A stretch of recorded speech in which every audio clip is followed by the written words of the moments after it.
Okay, so we're on Lamed Chesed Aleph. We reviewed the Mishnah again and came down to middle of the page, approximately middle of the page where it says Meisvei.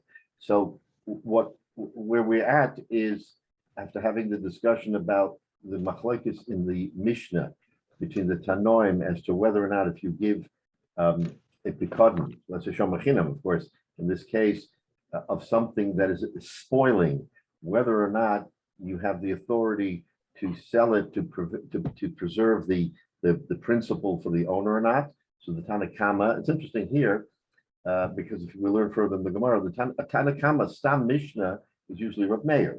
So the Tanakama here should be Rav Meir, but when we have the other side being not the Chachamim, but an individual, as in this case, if you look at the Mishnah, Lamed Chesed Aleph, it's Reb Shimon ben Gamliel, then the Tanakama is not automatically Rav Meir, it's the Rabbanan. In other words, Rav Meir could be one of many, but normally Stam Mishnah is Rav Meir. So when we learn the Gemara, we're going to see that the machlokes here is not between Rav Meir and Reb Shimon ben Gamliel, it's between Reb Shimon ben Gamliel and the Rabbanan. So this Tanakama that says that you do not touch it is really the Rabbanan, the other rabbis, and Reb Shimon Gamliel is the one who says that you do preserve the principle. You don't let it go to the total waste because of a Shabbos Aveda. So it's an important point because we're going to be reading about a machlokes between the Rabbanan and Reb Shimon Gamliel, and we have to understand who the Rabbanan are here. They are the authors of the view that you may not touch it. Okay, so then now we came to the point where we said that Rabbi Yochanan, it was Rabbi Baruch Hanan Rabbi Yochanan, that was how we ended last week, says that the machlokes between the Tanoim is only within the realm of what is the normal sort of wastage or destruction of produce, the natural destruction of produce. In other words, declination of produce while it's in your possession. Every produce, as our Gemara will tell us in a few blocks, every product has some declination of size and of quantity and quality if you hold it for a long time. Nothing stays static. So Rabbi Yochanan says that the machlokes in the Mishnah is only about that amount, which is the normal shrinkage in a product. If it's more than the normal shrinkage, says Rabbi Yochanan, that the Tanakama, the rabbis, admit to Rabbi Shimon Gamliel that we do sell it. In other words, we don't allow the owner who has given this pikadon as a shmira, we don't allow him to have more than a certain amount of loss before we take action and sell. So that's Rabbi Yochanan's opinion. So that the whole machlokes is only in the realm of the normal shrinkage. The Tanakama says you don't touch it, and Rabbi Shimon Gamliel says no, of course you sell it and you preserve it for the owner because it's a Shabbos Aveda. So instead of if the normal shrinkage, let's say, is 20%, then that 20% down to 80% of the original amount is what is the machlokes in the Mishnah. That's where we are. So that's Rabbi Yochanan. Now we're going to start with Meisvei, because now we're going to start asking questions on Rabbi Yochanan. Does Rabbi Yochanan really stand for that, or is there something else going on? So, excuse me, Rabbi. Yeah. Are there any assumptions about the intentions of the seller, the one who asked, his friend? Right. Do we have any assumptions related to what he expected when he had his friend, watch? So this is an interesting question, because presumably that person, let's just take for granted that he understood that he had produce that might shrink. Okay, right. If everybody knows it, it's no secret. Okay, you own something, it's not going to stay that way all the time. Sometimes it will shrink, sometimes it won't shrink. So let's assume that he knew that if something happened, that if it would be in the hands of that shomer, that it would shrink. So that makes it for an interesting then observation, because the Tanakama says he knew it. He gave us no instruction, so we're holding it. The norm is that it'll shrink over time, and we'll see how much time we're talking about. Over time, it'll shrink, let's say 20%.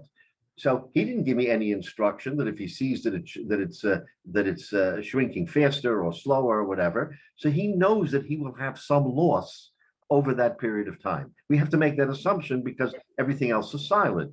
But Comes up Shimon Gamliel. couldn't we also assume that his friend would take care and sell it at a certain point?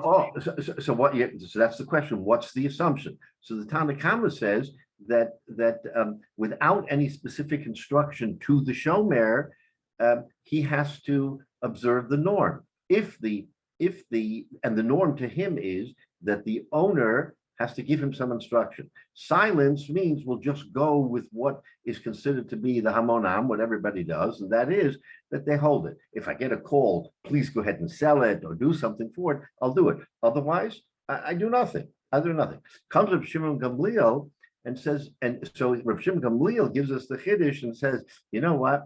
The owner Taka didn't give any instruction. But if I'm a really good friend or I'm a person of conscience, then I should, he calls it Hashavas Aveda. You're saving him some money. And remember, the guidelines that we have lived by for the few in these last years that we've been learning always says, right, the underpin of everything we say is that Yisrael Arevim Zev is there. So if I have an opportunity to do something for you and save you money or help you or do, I should do it. I shouldn't turn a blind eye for my fellow Jew.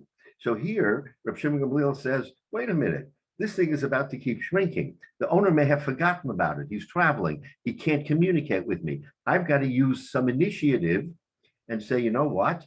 He didn't tell me, but I'm going to do it on my own. I'm going to save him the money. Hashavas Aveda.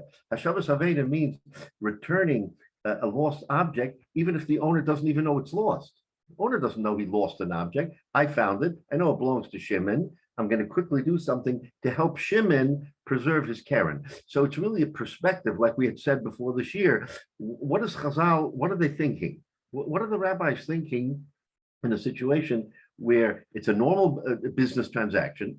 I give you something, you hold something for me. It seems like it's normal business, has nothing to do with tzedakah, mitzvahs, garnish. But all of a sudden, you see that what this whole Indian of a Shabbos Aveda inserts itself. Can I help you? Can I do something for you? Sure, I can. I can quickly sell it and save you 100, 1,000, whatever the amount of money is. Why should I sit idly by and just let it dwindle and dwindle and dwindle? So here, that's the underpinning of the understanding between the Tanna Kama and Reb Shimon Gamliel is, what's my achrayus? Is my achrayus just to follow the instructions of the mafkid, or is my achrayus to take my own initiative and to say, I should do something here? Maybe at the end of the day, I take my initiative and the mafkid is not happy with me, but at least I preserved him, some money, and he can go on. So that's the insight of Chazal here. Without having given us any instruction, we have to use our own judgment. And so here is the machlokes between the Tanna Kama and Rabbi Shimon Gamliel as how to exercise your judgment. The Tanna Kama says you don't have latitude. Don't insert yourself into something that you were asked to hold it, nothing more. So hold it. Just hold it. Do nothing more with it. So you can argue this all day, but this is kind of the understanding. So they disagree on the assumptions, basically. The machlokas is basically on the assumptions. Right. Yeah. And this of what the mafkid would want me to do with that thing. Right. So that's an interesting side question. What if it's not even produce? What if it's literally money? I mean, we see every day in the news in one place, I mean, for hundreds of years, it's always been this way, that there are certain countries where all of a sudden there will be, or not so all of a sudden sometimes, there will be such very quick inflation and devaluation of the local currency. Right. And so somebody might, let's say, be in Russia and want to take, and everybody will take their rubles and whenever they can trade them for dollars, because otherwise they're just going to keep losing money effectively every day. It'll still be 1,000 rubles, but won't buy as much. And so somebody, let's say your friend gave you your money and said, look, I don't want to trip. I don't want to take all this money with me. I don't trust the banks. Hold on to it for me. And all of a sudden, while the guy's gone for a couple of months, you see, and you're trading in your own money for dollars, or would it be right then for you to say, okay, you know what, I should take his money, even though it's not a guarantee, trade that in as well, because when he comes back, that's got a better chance of it being worth more in real Right, terms. right. No, again, that's an interesting question, which maybe wasn't even on the table back in the time of the Gemara. Again, if you look at Rashi in Avudin, they talk about the rats will eat it, or there'll be spoilage. In other words, they're talking about something that was germane to their time. Probably inflation or this kind of thing may not have been something that was on their mind. So you're right. Today, if a person leaves me an enormous sum of money and I can save him thousands of dollars or whatever the amount is, this would be the Gemara. This would be the underpinning of the halacha as to what I should do with it. Should I just do nothing and thereby he'll lose, but at least I'm sort of neutral or not. So that really becomes the kasha here. As to how much latitude someone has. So we'd have to look at the halacha and understand the halacha, lemaisa, what options a person has. Maybe someone, again, I looked at the final halacha, but the question is there a reason to think that you shouldn't transfer the money? Maybe there's a legitimate reason to hold on to those rubles in this particular case that you're giving, because there's something inherently valuable about having that currency, even after it's devalued, that may, it may become a rare coin or something of that nature. But you're right; those are the questions that we have to understand that machlokes. So the machlokes is germane even in our time, as we've said earlier. The Gemara is still very much alive and well, even in our time, where the setting is quite different. So. But going back to the principles of the Gemara, so let's take a look here.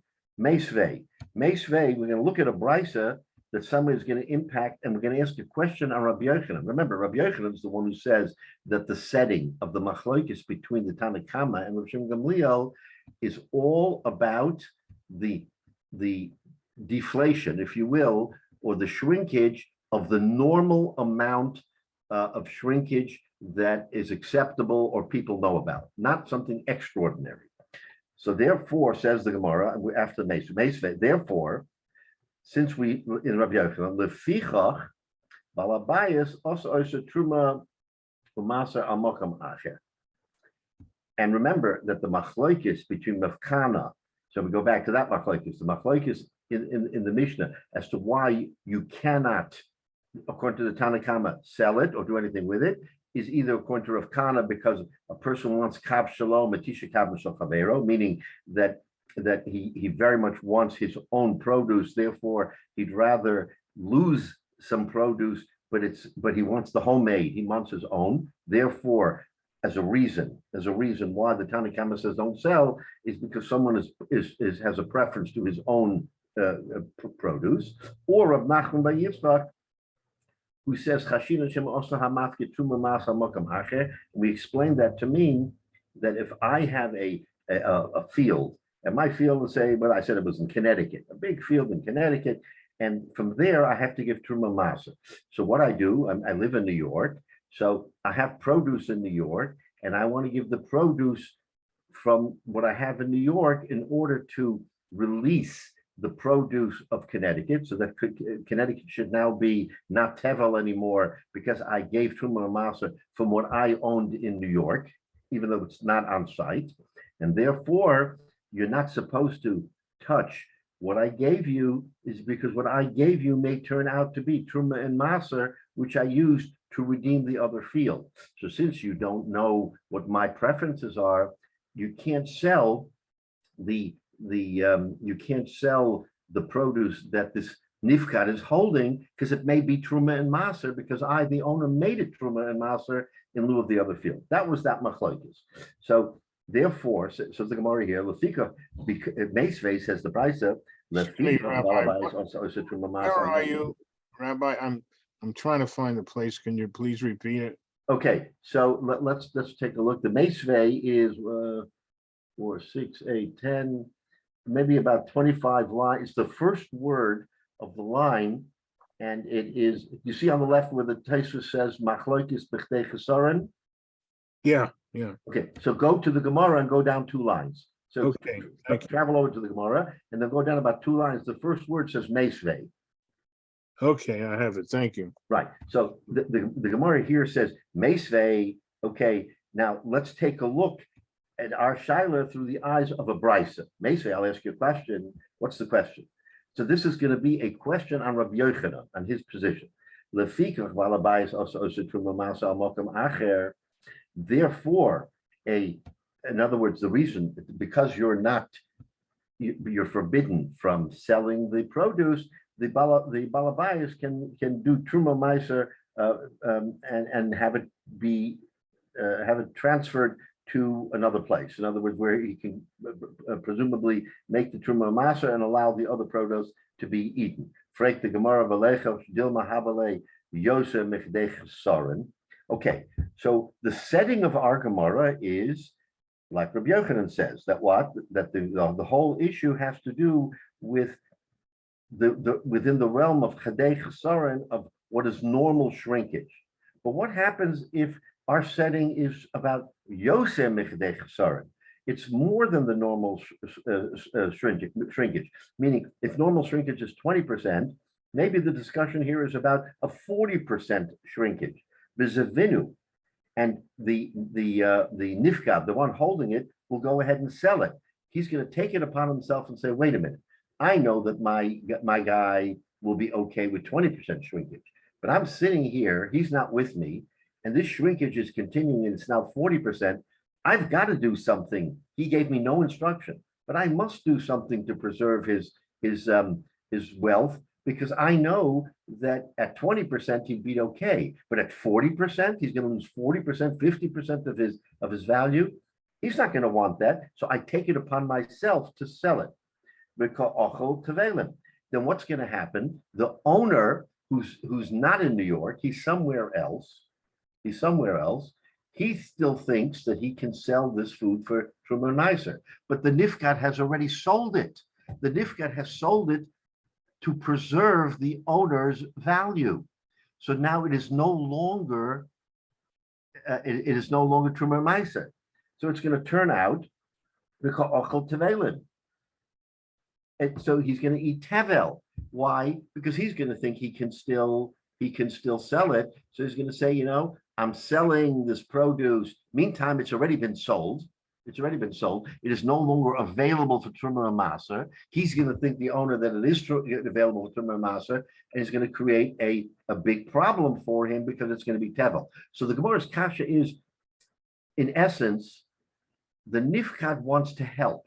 He wants to help by preempting greater loss. So if it's the normal shrinkage, don't do anything. But if it's more than the normal shrinkage, like you said, Jay, what should I do? So I'm taking the initiative to sell it because I want to help the mafkid. But by selling it, I'm creating a circumstance where he will have sell tevel instead of truma and maser. So look at the repercussions. He believes that no one is going to touch his stuff, and therefore it's always available for truma and maser. The answer is, it's not available for truma and maser. It was already sold. So this becomes the problem. They can't communicate. They can't pick up a cell phone and say, "Oh, by the way, I want to sell." And the nifka will say, "No, you can't. I already sold it." So there's no communication. This is where today, we look at it from today's standpoint, and we say, in the time of the Chazal, today this is not an issue. I pick up the phone. I say, "Baruch, I'm going to sell this right now because you're going to lose your shirt. So just know you can't give truma and maser because I'm selling it." Not a problem. In the time of the Tanoim and the Amaroim, you couldn't do that. So if he went ahead with the initiative of selling it, what has he done? He saved the owner money, but he's created a circumstance where he can be over alav, and it'll be tevel. So that's what our Indian is. That's what we're afraid of, right? Because he can't take it completely on himself, because the underlying assumption from Rabbi Shimon ben Gamliel is he has to go through a court, a bezdin. You would think that he would have to maybe go through. Might raise the same question. The bezdin would likely raise the question: Is this free of truma and maser? Right, but again, we're saying that this fellow is a friend of the mafkid, and he wants to Shabbos Aveda. Remember, Rav Shimon Gamliel says it's all a Shabbos Aveda. If I can be kind of mitzvah Shabbos Aveda, saving 20, 30% of the value, that could be an enormous amount of money if he's dealing with a big field or an enormous amount of money. So we're talking about this concern and balancing one interest against the other. How do you think? This is what the Gemara is trying to help us. How do you think about this? What should be my obligation? Static, do nothing, or take the bull by the horns and say, I've got to do something because it's a Shabbos Aveda. That's how stark the differences are between the two sides. So the Gemara, in effect, is going to punt here, because the Gemara's answer is Yosef Mechtech said, Lo Shchiach. That Yosef Mechtech Chesaron is not Lo Shchiach. It's not normal, and again, we're going to see this in our own Gemara on Mem when we learn this sugya. But the Gemara here says that, you know what? If we're telling you that 20% shrinkage is the norm, accept it. More than 20% is lo shchiach. It's not likely. So the Gemara doesn't want to go into any detailed discussion here on something that's not likely. It's not likely to go to 40%. So in other words, lahavdil, those of us who follow the Supreme Court, or you understand the court, the Supreme Court will answer a question in front of it. But if a question comes up that spawns another question, which is an important question for the court to answer, the court will say, we're not going to answer that question, because even though the outcome of the other question makes us think about it, but it's not in front of us. So we're going to wait until the question is in front of us. That's the thinking of, say, of the Supreme Court. Even though we could nip it in the bud by giving you an answer now already, but we're not going to do that because it's not shayach. So when the Gemara says lo shchiach, it means it's not likely. So we're not going to address it. We're not going to give you a teretz to this important question because it's lo shchiach. But then look at the next word. But what happens if it does happen? So right away, the Gemara says, okay, you're telling me lo shchiach, and I'm going to ask you, what happens if it does happen? Don't shrink away from the answer by telling me lo shchiach. What happens if it does happen that the shrinkage is more than, let's say, the 20%? What do we do? What do we do? My mizavna lahu, do we sell it? Do we take the chance that he should sell it, and then we'll come into the tevel situation? So in other words, the Gemara here is relentless. The Gemara is going to say, you're not gonna slough this off and telling me lo shchiach. What happens if it does happen? Go back and tell me what to do. Do I sell it or do I not sell it? So you see that the Gemara has, among the Amoraim, they were not willing to just walk away from the shaila just because it's lo shchiach, which is an important concept here, that it's not shchiach, but still tell me an answer.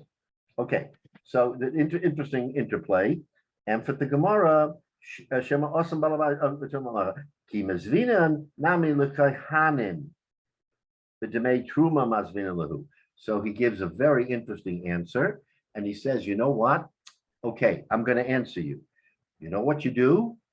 You only sell this to a Kohen. In other words, you have this produce, you're worried about tevel, you're worried about selling it to a Yisrael or someone who's not a Kohen. And it's the over tevel. I'm going to tell you right now, you're prohibited from selling it to anybody but a Kohen. Now, that will depress the market. You understand, in the economics of it, this produce is not produce that can be sold at market rates where everybody can participate, because you're only going to sell it to a Kohen, which means a fraction of the buying public will buy this. So they're going to press the price down because only a Kohen can buy this. But nevertheless, sell it to a Kohen. So the Gemara gives us an answer, and the answer is, you know what? You can, at least you'll preserve his wealth to the extent that you'll sell it to another Kohen, albeit at a lower price. The alternative is you don't sell it and let it spoil, and then you can get even less money maybe later on the market. So it's all up to this nifkad. This nifkad, let's presume it's a Shem Echinam who's a friend of his, and he says, I've got to make a tough decision. Now, multiply that by hundreds or thousands, if you will, in terms of our discussion, modern discussion, Jay, that we had at the beginning, and say, what do I do? Do I sell the stock for 100,000 or do I let it slide until it's only 50,000? What do I do? So the Gemara is telling us that in essence, yes, I mean, you have the license to do it, and you don't have to worry about the question of tevel, because we're instructing you, you can only sell it to a Kohen. So no one but a Kohen is going to eat this no matter what. So go ahead and sell it, if that's the case. Rabbi, I'm sorry, I didn't mean to interrupt, but I'm confused about something, and I'm sure it's me. But if it is going to qualify for Truma Maser, it's going to be given, not sold. So even though you are protecting yourself, does it change the quality or caliber as to how it goes there? So a Kohen can eat it, but if your intent was Truma and Maser, you can't sell it. You have to give it. But you're unlocking the rest of the produce. In other words, all that produce that's sitting in Connecticut is now untouchable until you give Truma and Maser. The Truma and Maser you have to give away. The produce you can sell, right? So, but wait, so it's all together, and part of it is going to be Truma and Maser. Does that mean that you contemplate giving part of it and selling the rest when you're giving it to the Kohen? That's right, giving it to the Kohen so that he gets his portion. Now I can sell the rest. Till then, I couldn't sell anything because I was locked in because I hadn't given Truma and Maser. So the Truma. But you're saying selling to the Kohen everything. So what you're saying is that, so what's the difference between earmarking what you have and giving that to a Kohen and selling the rest to the rest of the market? The problem is that you, the person holding on to this, don't know the status. Right. So that's the whole I'm problem, saying, because if how you does knew the that status, change then by you selling it to the Kohen? because if you sell the entire batch to the Kohen, it will be a discounted price, even because Kohanim is a small market, etc. Then for the Kohen, there's not a problem. He can just eat part of it. He doesn't have to literally give it to a Kohen. He can eat the part that's Truma if it's Truma, and if it's not Truma, he can eat it anyway. And but you haven't accomplished your objective of giving it to the Kohen. You're selling all of it. Your intent, your task is not to give Truma. That's the original owner's task. Your task is to make sure that Truma doesn't get eaten by a non-Kohen. But, well, Right. second, the good friend, he's got a lot of trouble there, because why would he start giving Truma from the total amount of the field just so that he can then sell the rest so the owner doesn't lose more money? But it's not up to the friend to start giving Truma from this. And Truma might have already been given. Whether Truma was already given, he can't even give Truma. Whether it was given or not given, how come he has this job now, or this option to sell part of it for Truma? And that's what Michael's saying. His job is only the mitzvah of preserving the value for the owner. So if it was already given as Truma and he's holding food that can be sold to anybody, can he sell it to anybody and preserve the owner's money? Right. Or can he sell it only to another Kohen because it wasn't yet given Maser? Opens up the option for him to save his friend. Yes. He gives part of the thing which he doesn't own. He's only The shomer, right? He has to now. The shomer isn't allowed to sell part of it to give it away as Truma in order to free up the rest of it. He is, according to Rabbi Shimon ben Gamliel, who says that it's a mitzvah, Shavas Aveda, then you are allowed to take the initiative and sell it and do something with it. No. The question is, if you knew you're holding on to this for your friend, and if you know, and then now we're getting to the point where it's going to start spoiling. If you know 100%, he told you at the beginning, he said, you know what, hold on to this to me. And by the way, I haven't gotten around to Truma and Meiser yet. So couldn't you, if that were the case, couldn't you just go ahead and say, okay, I'm going to give the Truma and the Meiser on behalf of the owner to Cohen, Levy, etc. and the rest of it I'm going to sell to protect the owner's investment. Because it's spoiling to the point where it's not going to qualify as Truman Maser. Or So it's not going to yield, what the owner wants. right. Right, So therefore, right. we're So the not point is already- that if we knew for sure Truman Meiser weren't given, I assume that you could do that, actually give the Truman Meiser and sell the rest. And if you know for sure it's not, hasn't been given, I mean, for sure it has been given, then it's very easy. You sell it to protect the owner's investment. And The problem is we don't know. problem is we don't know. Exactly right. We don't know. So what if we overgive? So what if it has been given and you give more just to be on the safe side? There's no harm in doing that. That's a minimum quantity. So why wouldn't you do that and sell the rest?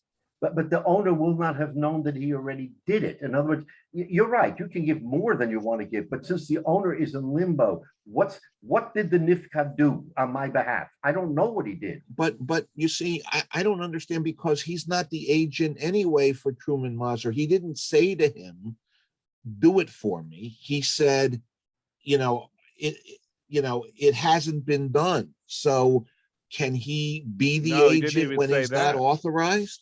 He didn't even say it hasn't been done. If he said it hasn't been done, then almost by definition, he could be the agent. Yeah, but Michael, that's the question. Yet, can we assume that he can become the agent without being authorized and therefore set this in motion? That's very much the question. In other words, are his hands tied? According to Tanakama, yes.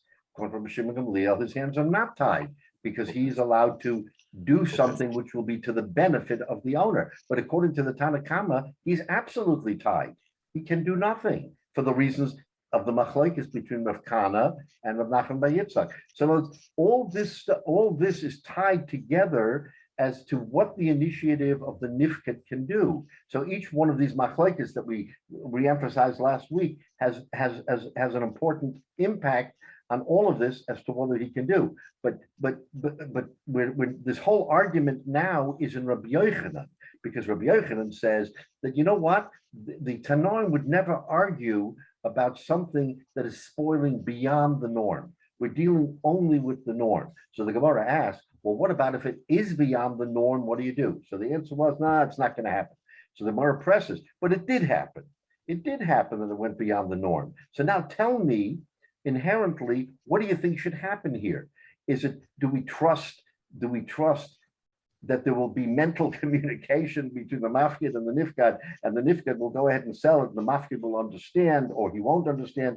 So we have a gap, and it's important enough because the mitzvah of tevel is a very, very serious offense. Obviously, otherwise we wouldn't be worried about it. So what do we do here if, in fact, the nifka took an initiative that the mafkid wasn't aware of, and therefore the mafkid thinks one thing, but the reality is the nifka already took care of the problem, but he doesn't know it, so it'll be, in his eyes, tevel. So the Gemara wants to give an answer. You know how we're going to resolve this? We're never going to do anything but sell it to a kohen. In other words, the whole realm of this whole discussion will be in the realm of kahuna. So somewhere along the line, some kohen will get it, maybe not, and he'll get it at some price which you didn't expect, but at least you've preserved the whole union of Truma Maser. Instead of selling it for a high price, you will be forced to sort of dump it onto the market, but only to another Kohen, so that there will never be it'll be a monetary loss, but there will never be a spiritual loss, because no Yisrael will ever eat tevel. That's how the Gemara is trying to answer this question. You know why? It's not going to be a question, because nobody but a Kohen's going to eat it. Right. Make sure I understand. So he eliminates the prospect of tevel by selling it to a Kohen. Right. But he hasn't accomplished his potential objective of giving Truman Maser from that produce. So how does that leave him if he's selling everything and not giving it? It leaves him in a situation where he has not acted appropriately with that produce. So does that is that only to him that it makes it devalued, but somebody else can eat it because he's benefiting by selling it, and he hasn't done what he needs to do to give Truman Maser. And what the Tanakama is saying is that you can't give to Truman Maser, so you can't fulfill your mitzvah. So it's in a position where you're no win. So even if you sell it to a Kohen, he has violated his principle. So the Kohen can eat it, but he hasn't. Does that disqualify the produce because he hasn't done that even to a Kohen buyer? So, in other words, yeah, I mean, I think what you're saying, you're understanding it, but the upshot will be that there will be a sale that the owner didn't want to happen because he will ultimately think that he can sell it for $1, $5 more per pound or whatever it is, and he'll be forced to accept a lower amount, but at least he will be preserved from eating tevel. That's the trade-off. But he's not doing what he's supposed to do. So if you're not sure that Truman Maser has been taken until you confirm with the owner, it's off limits. You've done something, you've benefited from that produce without donating the Truman Maser. So how is he permitted to sell it to anyone in the situation where he hasn't given it? So to me, it seems like, despite what the Tanakama says, to be on the safe side, that you give Truman Maser off that amount. If it's extra, it's extra. If the owner didn't authorize, he didn't authorize, and then you sell the rest of it because then he has met his obligation. But this whole problem started with the owners being deficient. If the owner would have put down some set of instructions, this his good friend wouldn't be put in this box. But if the goal is to avoid an avera, then and he has to act, then otherwise it renders everything tevel. Right. So Michael, I think what you're right, but what the owner here wants to do is he wants to get the best out of it, meaning the highest price and everything else, without having to take the big loss. You're right. If he makes the assumption, I'm always going to give it to, no matter what, it'll go. I know it's going to go to a Kohen. Therefore, a portion of it. Then maybe this whole Gemara could be moot, because there will never be a circumstance where there will be any danger. But we're talking about in the norm where you have this produce, you want to capitalize on its value, and you want it to be at the highest and best value, and you're doing something that will undermine the tevel portion of it. But once you've crossed the 20%, if that's the threshold, but he doesn't know it. He's sitting somewhere in another. But that's what his friend has to, because otherwise he's rendered totally.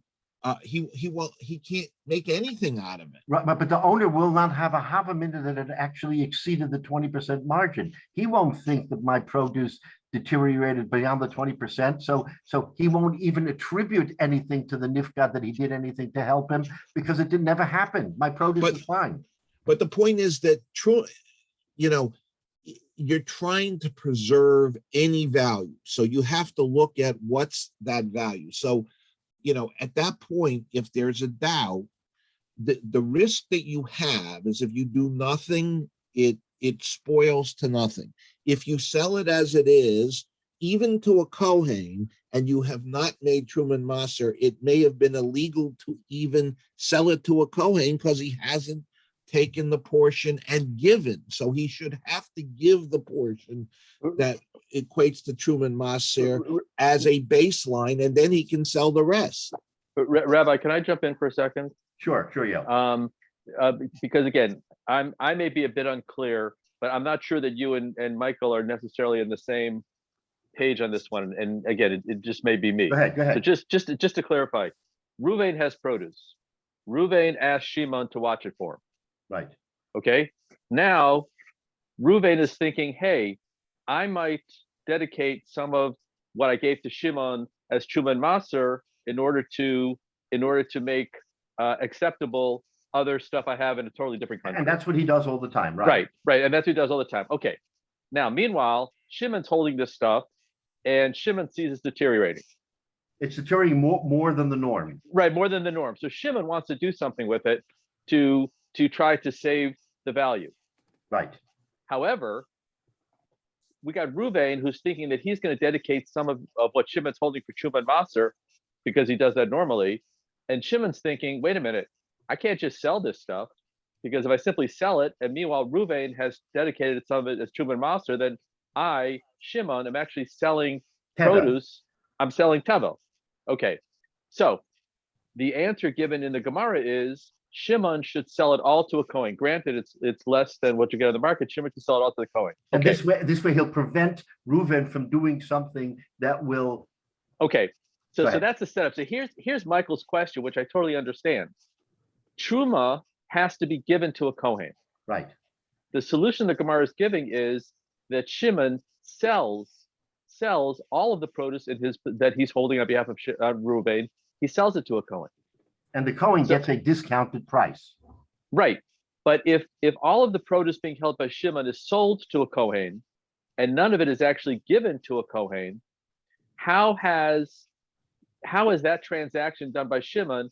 How has that basically allowed Reuven to have treated this transaction by Shimon to make acceptable this other produce? In other words, if Shimon said, wait a minute, maybe Reuven is going to plan on giving some of what I'm holding, he's going to dedicate some of what I'm holding for Truma and Maser, right? That's what Shimon's thinking. Okay, so Shimon, if he simply gave on behalf of Reuven, because he's doing a positive act, if Shimon simply gave some of what he's holding to a Kohen, Right. on behalf of Reuven, then he sells the rest. Because if Reuven was thinking, I'm going to allocate some of what Shimon's holding for me as Truma, so that my other produce in another city is acceptable. If Shimon says, wait a minute, that's probably what Reuven wants to do, but I got to take some action quickly because this stuff is deteriorating quickly. Shimon, on behalf of Reuven, gives some of what he's holding And if as Truma somehow he would and be then able to- sells the rest. But if somehow Shimon was able to communicate that to Reuven by Right. picking up the phone and saying, my friend Reuven, I've already taken care of this problem by giving to Shimon, then he will have headed off any problem that Reuven might do something improper by giving the food or thinking I can give Truman Masa from here But he from can't. another place. Right, but we're can't. assuming there's no, right. You can't communicate with him. So therefore, what's happened is he will let Reuven fall into a trap without his knowledge that he thinks he's got produce to redeem his other food, but he no longer has that produce because it's all been sold to someone else. But if the someone else is not a Kohen, then he is selling produce that is Tevel. The Gemara's answer is it'll never happen because you'll only be dealing with Kohanim. And if you're dealing with Kohanim, even though the price of the product will plummet, but you'll preserve the integrity of the Truma Maser because you're not going to let any Yisrael come close to this product. That's what the Gemara wants to answer. So the Gemara's answer is even if it's unknown to what's going on and it's more than the norm, we're okay because the nifka, the shaliach here, will never do anything other than say, you know what? I don't know what my mafkid is going to do, but I'm going to help him by making sure I dump it only to a Kohen, so there is never steps that he can take to make it tevel. So the Gemara says, so there is an answer. In other words, there is a way of getting around this by never dealing. So, and then the next question that the Gemara, which we're not yet there, is, well, if that's the case, then the same should be true of Rav Nachman bar Yitzchak, who says, in other words, this Gemara is answering that brisa. If in the brisa you're always allowed to take care of the problem by giving it to a Kohen, then that's the answer for Rav Nachman bar Yitzchak. Why does Rav Nachman bar Yitzchak say that in the Tanakama you can never touch the produce because we're afraid of Trumas and Maser? Wait a minute, there's an answer. Sell it to a Kohen. Always deal with Kohanim. So this Gemara, which we're now talking about, is not about Rav Nachman bar Yitzchak. It's about that brisa. But if it's good enough in the brisa to say deal with Kohanim only, then it should be good enough by Rav Nachman bar Yitzchak to deal with Kohanim only, and therefore that undermines Rav Nachman bar Yitzchak's interpretation of the Mishnah. What does he say in the Mishnah? The reason why the Tanakama can't sell it is because we're afraid of Truma Maser. No, we're not afraid of Truma Maser. Sell it to a Kohen. As long as there's a Kohen in the picture, go ahead and sell it. The Tanakama should not be restricted in our Mishnah for not being able to touch it because there's always a Kohen that you can deal with. It is complicated to think this. But I'm trying to connect the dots here by saying that the nifkid, by taking the action that he's taking, will head off any problem that the mafkid, the one who gave it to him, will have of tevel. And if it's good enough in the brisa, then in the brisa he will take off that problem that he's saying it should be good enough for Reb Nachman bar Yitzchak too, and Reb Nachman bar Yitzchak should not disallow in the Tanakama the sale of that of the movement of that produce, because we're only dealing with Kahanim. This is only a world of Kahanim. Once you deal with Truma Masa, it's Kahanim, so we never have a problem. The only problem is it'll discount the market. But that's not. And Rabbi, if I could, the last comment, at least for me, the last comment in this is, I get it that we're only dealing with Kohanim. So to the extent the owner did make it Truma, the Truma is going to a Kohen. Right. However, and this is maybe my last comment, the fact that if it is Truma, it's not being given, no portion of this Truma is being given as a matana to a Kohen. It is all being sold to a Kohen. The fact that Truma is all being sold to a Kohen, as opposed to any of it being given to a Kohen, have you still dealt with the Truma appropriately? Because Truma, normally you set aside a portion and you give it to a Kohen. Here, right, all of this produce is being sold, granted at a reduced price, but it's all being sold to a Kohen. So have you still satisfied the mitzvah of giving Truma on behalf of the owner, when in fact it's all sold to a Kohen, not given? I think that was. Or can a Kohen buy tevel? In Right. other words, can a Kohen buy something under the assumption that it is tevel, that it has not had Truma and Maser taken out of it, and that's permissible for him? It still puts the seller, or in this case the owner, in a position where he's not given appropriate Truma and Maser. And that's what I don't understand, why selling it to a Kohen obviates everything, because if it's tevel, how are they able to use it? Well, let me throw out another way of looking at it, and I don't know whether this is correct or not. It seems like there are two sides to Truma. One is the mitzvah to give the Truma, and we lose that if you're selling it even at a discount, because there's no separate giving. It's all being sold. The other part of it is it's an avera for a non-Kohen to eat Truma, which this does solve. I don't understand something here.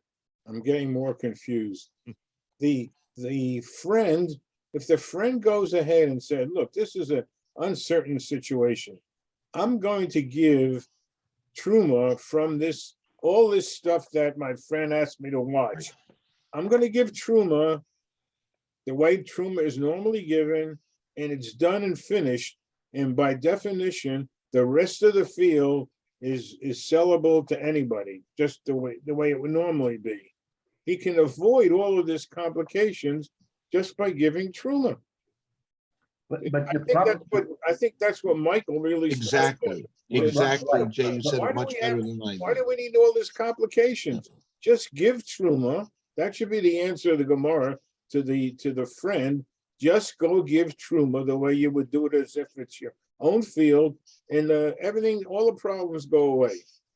All right, except there's the other complication, which I know Rabbi has brought up many times, though I'm not quite sure exactly where it is, because we talk about Connecticut, they don't talk about Connecticut in the Gemara, which is the idea that what if the owner was intending to not give 2% of this field that you're watching and 2% of the other field elsewhere, but rather use all of this field or half of this field's stuff to cover the Truma for another field, and by selling it to Kohen. The owner, because the owner didn't give instructions, he's created a mess here.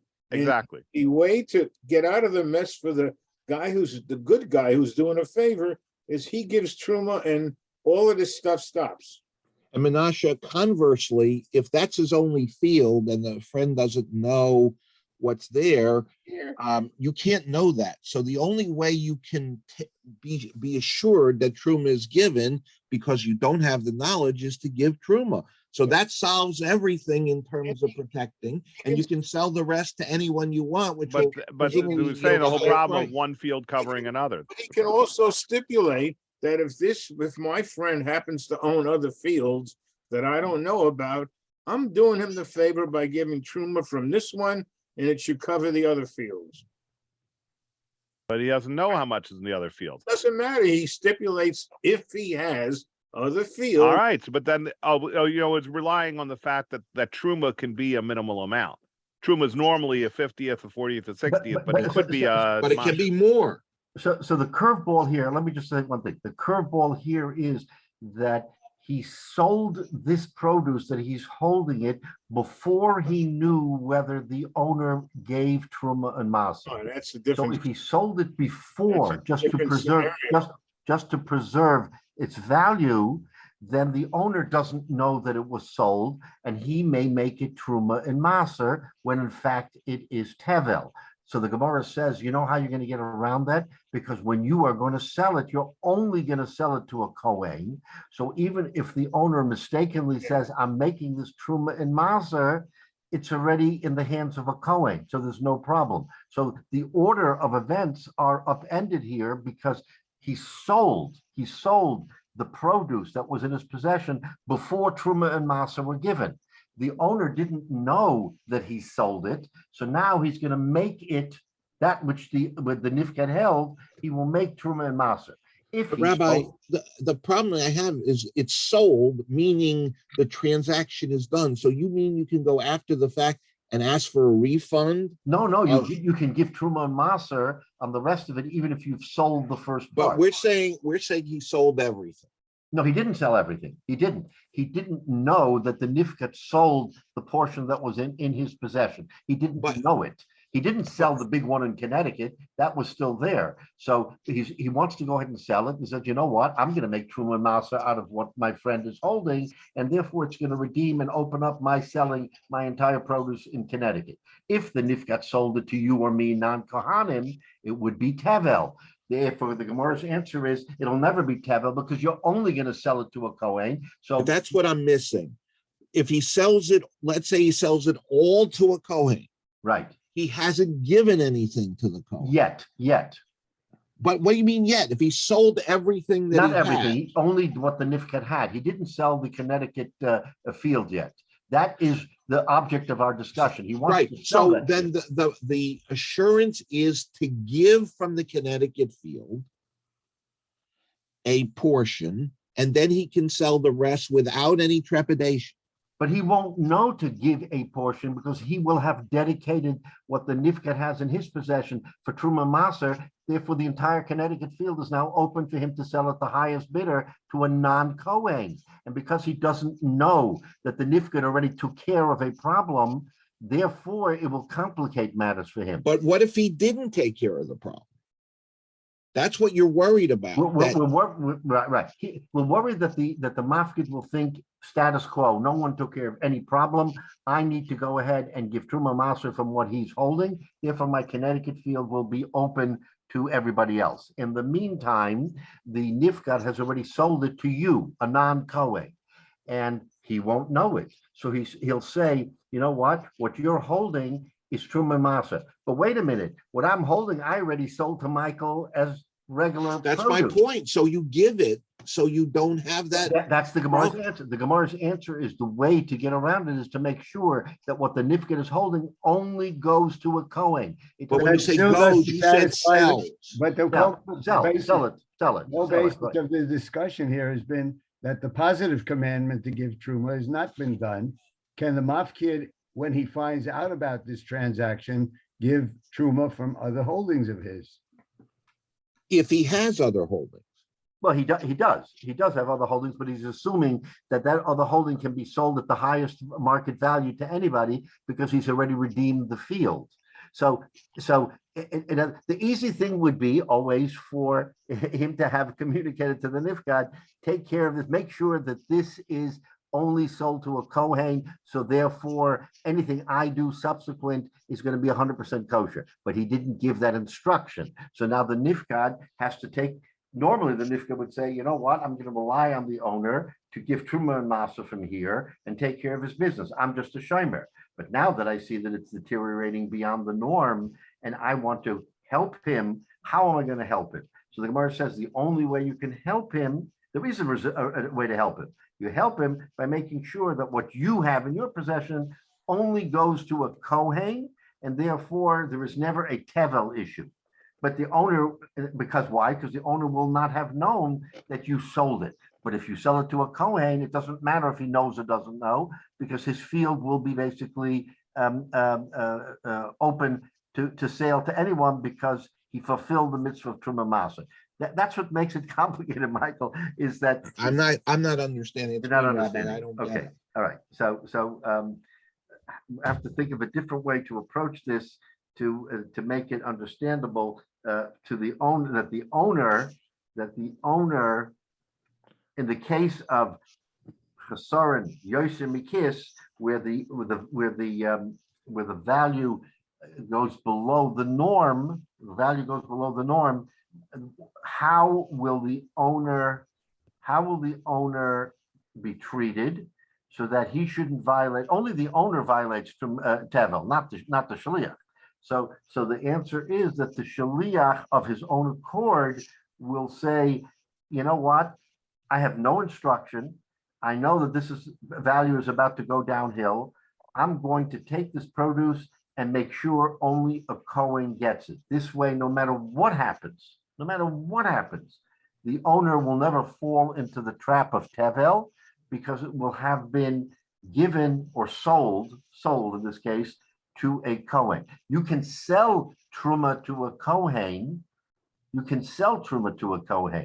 I mean, there's certain truma that you have to give, but you can preempt the giving by first saying, you know what, I'm selling this to you, and I have to sell it at a reduced price because there's no market for it. So selling to a Kohen obviates giving to a Kohen? no, that still will have to be done later, but the produce that was sold before the giving won't be tevel. That's the concern. The concern is that before you actually give truma, you're going to transact with food that has a label of tevel. So even if you sell it to that, you still have to give truma later, but that truma later won't passel the truma that you sold to that. Okay, I get that, but what if in the case of deterioration, I'm saying that that's the Connecticut field, massive field, is the only thing he has, but it's deteriorating.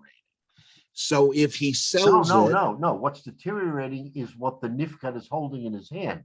The field in Connecticut is fine. Okay. So you're saying he can correct it by giving what is in the field to make up truma going forward. Why can't he just simply give? I don't understand.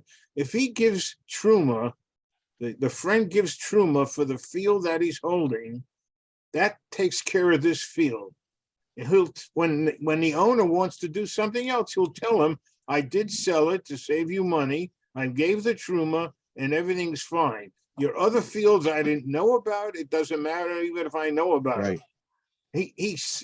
So that he has two options. Right. That's what I think. To sell it to the Kohen and everything changes and there's no problem that could happen in the future. But the minute he gave truma from that field status had to say the rest is tevel and can be sold to anybody, and he saves more money because he can sell it to a wider audience. Why isn't that the preferred answer than saying, give it to a Kohen and we will just wash away all the questions? Okay, so I hear what you're asking. So you're saying that he should. Michael's question, actually. No, you're saying he should give it to the Kohen, not sell it. Yes. Give part of it to the Kohen. He can sell the rest. Give my son. Yeah. So the Gemara doesn't seem to accept that view that he should give it to the Kohen and therefore remove the tevel issue. He's saying you can go ahead and sell it to the Kohen, which initially fulfills the mitzvah of Truma, he still will want to give. But he lost money. Yes, but he'll lose money, but he won't violate Tevel. That's what we're trying to But accomplish. if he gave Misa of that field, there's no more Tevel issue. The rest of the stuff is Right, Tevel for anybody. right. So I don't understand why I'm so wrong and the Gemara is so Well, right. that's how I feel, Jay. Okay. Michael, this is your question. I just regurgitated it in my own mind. When I I see, think you because clarified it otherwise, better when than you I start did. Thank worrying you. about when you start worrying about maybe he has other fields, that drives down the question to say, Right. why are you worrying about whether he had other fields in Right. Michigan or not? Right, Has nothing to do with it. He's watching one field. The owner started the problem by not saying what to do, what not to do, and he's taking care of his friend by giving Misa, and then he'll sell the rest at the highest price possible because it's past the 20% degradation, and he knows it because he's on top of the field that he's watching. Okay, so look, I understand the question. I'm a terrible lawyer. No, I understand the question, but maybe take a step back and let's understand the halachas of Tevel. Tevel can only be redeemed if the owner is in possession of his product and is giving Truma and Marsa. Hear what I said. The owner has to physically, when I say physically, he has to own the product, give Truma and Marsa, then it lifts Tevel. What the Nifkad, what the Shomer did was he sold it, albeit to a Kohen, but he sold it before the owner could designate Truma and Maser. And only the owner can designate Truma and Maser, not the Shomer. So by selling it to another person, what he's done is that the owner thinks he still owns it. He's going to give Truma and Maser and redeem Tevel, but he doesn't own it anymore. So by not owning it anymore, everything in Connecticut is Tevel because he hasn't redeemed anything. So the Gemara's answer is, you know how we're going to get around that? We're going to get around it by making sure that the Nifka, the Shomer, only deals with another Kohen. So even if he sells it, not gives it, even if he sells it to another Kohen, then the owner will kind of be off the hook because a Kohen has it, albeit through ownership, and there is no more chashash of Tevel. So a Shoma Chinam can't give Truma on behalf of the owner. He's a Shoma Chinam? No, that's that machlokes in the Mishnah between the Tanakama and Rav Shimon Gamliel, whether or not when it starts deteriorating, can you take action and move it? If you go according to the Tanakama that you are not allowed to touch it, that means you can't sell it. As much as you want to get rid of it, you cannot sell it. So And if you can't sell And it, then how does selling it, you can't sell it, not even to a Kohen. even to a Kohen, you can't sell it even to a Kohen. But according to Rabbi Shimon Gamliel, you can sell it. So if you can sell it to a Kohen, why does Rabbi Shimon Gamliel say, Tanakama, you may not move that produce ever because of the chashash of Truma and Maser? But wait a minute, sell it to a Kohen. Sell it to a Kohen, and therefore you Rav Nachman ben Yitzchak, can say in the Tanakama that he's allowed to sell. Why do you have to hands be tied? That he can never do anything with it because of the Truma Masa issue? No Truma Masa issue. He's selling it to a Kohen. Therefore, the heavy here is lifted because he sold it to a Kohen. Now, even if he doesn't know that the Shomer did it for him, he'll never fall into a trap. He'll think he'll fall into a trap, but he won't because it's been taken care of for him. So the Gemara wants to say, you see, there's an instance where Rav Nachman bar Yitzchak can say in the Tanakama, don't worry about it because you're going to allow him to sell it to a Kohen. I know it's very circular and very, you're going sort of right to left. the Gemara is only trying to show you that we can extrapolate from that brisa that there is a way around for Rav Nachman bar Yitzchak to say, you Tanakama, that you think you're in trouble because you can't get rid of it. You can get rid of it because you have sold it to a Kohen, and therefore the owner will never fall into the trap of selling Truma and Meiser that is still Tevel. But according to Rav Nachman bar Yitzchak, you cannot give Truma and Maser on behalf of the owner. You can only sell it. Is that the? It turns out, yes, that's what he wants to be mechadish. That if you sell it, you will have. But you can't earmark a portion for Truma and Maser and sell the rest to the world at large. Apparently not. No, he has to do the whole thing. How can the Shoma Chinam have it two ways? That's Michael's question. The Shoma Chinam is allowed to sell it, but he's not allowed to give Truma from it. Well, again, so there the question, the answer would be is that to usurp the owner's position of giving it to Maser, he can't do, but he can help protect him. He can help protect him from Tevel by selling the produce. So that's what he's saying. He's saying if he sells the produce, then that's a concern. If he sells the produce, then the mafkid will never be in jeopardy. But it's, because no matter what, the mafkid who thinks that it's still regular stuff will never fall into the trap of Tevel, because the nifkid will have, quote unquote, saved him by selling it.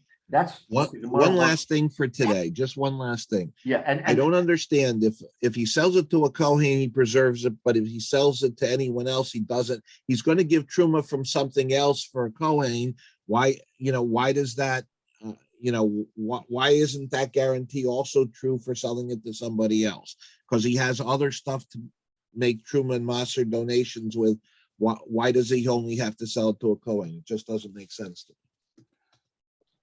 Okay, again, so take one step back. The Gemara wants to say that, at least initially, we never have to worry about this whole question because produce does not deteriorate more than the 20%. So the Gemara wanted to end it there. The Gemara then took one further step and said, but what if?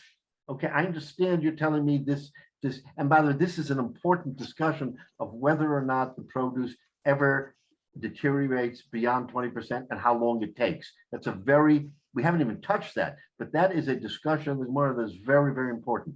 Does it ever go more than 20%? And how long does it take to get more than 20%? But right now, with this portion of the Gemara, we're saying that it's not shchiach, lo shchiach. So the Gemara says, V'im mishtachei, but what happens if it does happen and deteriorates? So what do? So the answer is, mizavnalu, we sell it. But if the nifkat sells it, lecher shema osam balabais truma masal mokam acher. Maybe the balabais already did truma meiser from this produce, and therefore it's therefore he's not allowed to do anything with it because he can't do anything with the produce, the nifkat in his hand, because the balabais already sold it, made it truma and maser. So he can't redo something to what the balabais already did truma maser. Answers the Gemara. The Gemara says that no, the kimizvina namila kohanim b'demei truma. Not to worry, because even if he sold it beforehand, he would only be allowed to sell it to a Kohen. So in the worst case event, a Kohen would have it, not a Yisrael, and there would not be Tevel. That's how the Gemara works. So your question, you're coming in and saying, well, what if he sold it? If he sold it, right? If he sold it to a Kohen, let's say he sold it. Oh, let's say the instruction was you Nifgad cannot do anything with this produce in your possession other than to deal with a Kohen. You're not allowed to deal with a Yisrael. This way, presumably, Rav Nachman would never have a problem, because if he can only deal with a Kohen, it'll never become Tevel. That was, so then now that's the next step, which we didn't even get to. So then the Gemara says, if that's the case, then we're only dealing with Kohanim. Why does Rav Nachman bar Yitzchak say in the Tanna Kama that you're not allowed, you have to let it deteriorate? Why? Because of the option of Truma and Maser. But the Truma Maser option we've taken care of by saying you're only going to be dealing with Kohanim. There will never be a Tevel problem. So go ahead and allow the Mafkid to do whatever the Nifkat to do whatever he wants with it, because he's not going to jeopardize, he's never going to jeopardize the owner, the Mafkid's position of Truma and Meiser. That's how the Gemara wants to resolve it. It's not resolvable that easily, but that's how the Gemara wants to resolve it. That if we're talking only about Kohanim across the board, then no one but a Kohen will ever eat this, then why not let the Nifkat sell it? The only reason why you're not letting him sell it is because you're afraid that the Mafkid will use that same produce to give Truma Maser. But so what if he does, if he gives Truma Maser? The Nifkat already took care of the problem by selling it to a Kohen. That's how the Gemara wants to approach this whole. I understand your issues. I understand the question, selling it or giving it, but the Gemara is introducing this by saying if he preserves the Mafkid's food by selling it, even though that's not what Truma Masa should be. Truma Masa initially should be giving 1/40 or whatever, but by transferring it, let's use the word transferring, he transferred the produce to a Kohen, albeit selling it, that still should take care of his issue, because now, whatever he does, let's say now the owner wants to give Truma Masa 1/40, okay, then the produce that was previously in the hand of the Nifkad is already in a Kohen's hand anyway. It can never be Tevel. Now, you can't make what he sold Tevel because he didn't give Truma Maser, because you're allowed to sell Truma Maser to a Kohen even if you haven't given Truma Maser to the other Kohen. In other words, the whole principle is give it first and sell it later. He is selling it first and then they're going to give it later. But if you sell it to a Kohen, even if you haven't given the mitzvah of Truma Maser to another Kohen, you don't make it puzzle. You don't make it, in other words, inviolate because you sold it to a Kohen. That Kohen, okay, so he bought it before Truma Maser was given, but it's not Tevel. It's not Tevel. You didn't do something so terrible, even though you haven't given the Truma Maser yet. Why? Because you sold him. Okay, but you can only sell it at pennies because nobody else is going to buy it. But I know, Michael, it's convoluted. It's somehow yeah. I still remain with questions, but it was a good discussion, and thank you for no, really. Again, let me think about another way maybe to approach this to make it a little bit easier. But at the end of the day, just take it for given that when you're dealing with Kohanim and Truma and Maser, you sort of can't go wrong even if you don't do it the right way. You're supposed to do it the right way. You can obviate. You shouldn't sell it first. You should give it. But if you sold it and it's sold to a Kohen, so he's buying Truma Maser, he's not buying Tevel, even though Truma wasn't given in the formal sense.